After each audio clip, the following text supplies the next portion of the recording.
Alright guys, today I'm going to be going over the cone of learning with you. If you've never seen it before, this is what it looks like. If you have seen it before, but you're not sure what it is, I'll kind of explain it to you a little bit.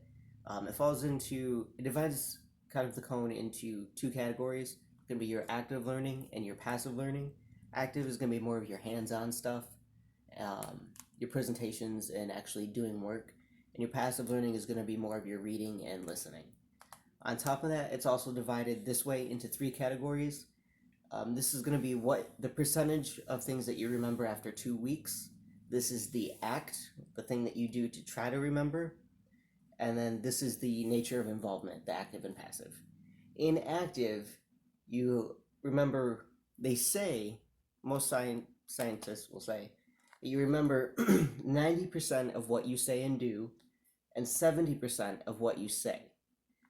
So in the 90% of what you say and do, a good way to kind of help remember those things is by doing the real thing, simulating the experience, and doing a presentation. And simulating the experience could include meditation or dry runs for projects and things. 70% of what we say without actually doing something, you remember giving a talk and having group discussions. That can be back and forth involvement with other people. On the passive side, typically you remember 50% of what we see and hear. The things that we see and hear that help us remember things are seeing it done on site, watching a demonstration, could be a lecture or a classroom, looking at an exhibit, that's going to be your museums and those kinds of things, and then watching a movie. That also kind of goes with watching it done. In the passive, we also have 30% of what we see, we remember, and that's going to be looking at pictures and videos and that kind of thing.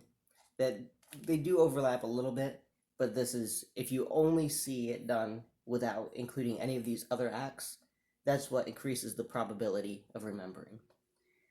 If you only hear it, you typically remember about 20% of what you hear.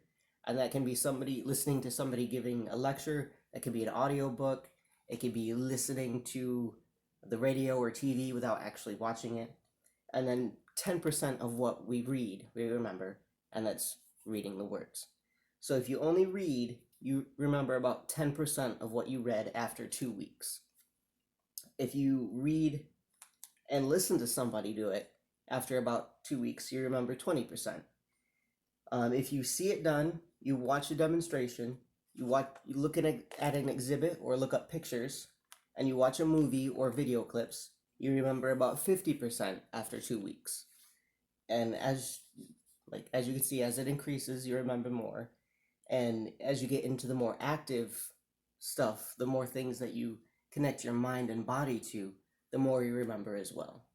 So that's what the cone of learning is. And if you've never seen it, that's what it looks like.